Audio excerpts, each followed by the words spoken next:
तोहरे भरोसे भोले बाबा कांवर ले आईनी हो।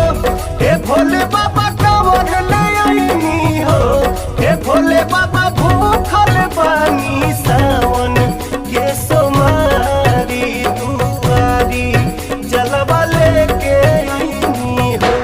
हे भोले बाबा भूखल बानी सावन के सोमारी दुआरी जलवा लेके आईनी हो।